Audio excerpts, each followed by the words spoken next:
Ayan.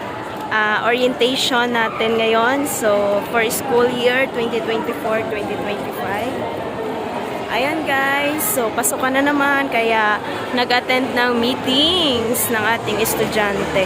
So, ang dami. So, grade 9 students at saka grade 10. Ayan o.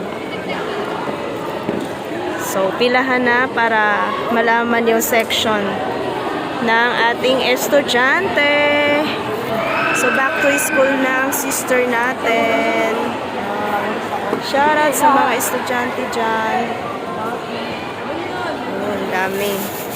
So, nandito kami ngayon sa San Francisco High School, Quezon City. So, SM North Banda.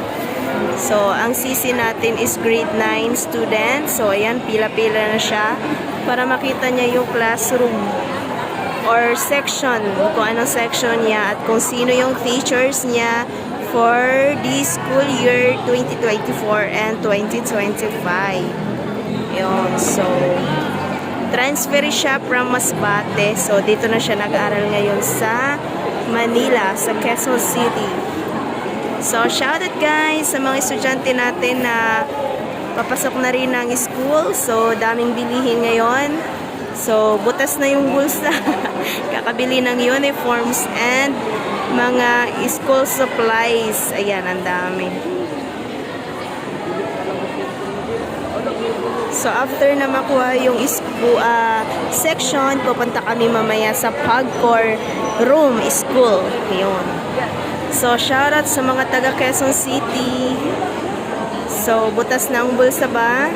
School year. Ayun. So, baka merong gustong mag-supply. Diba mga Lods? Ayan. So, Gcash na lang. So, pang school supply, pang uniforms. Grabe guys, kay transferee. So, marami talagang bibilhin ngayon. Parang from the start. So, ganun talaga. Buwis buhay ang ate. Ayan. So, shoutout guys. Welcome to my vlog.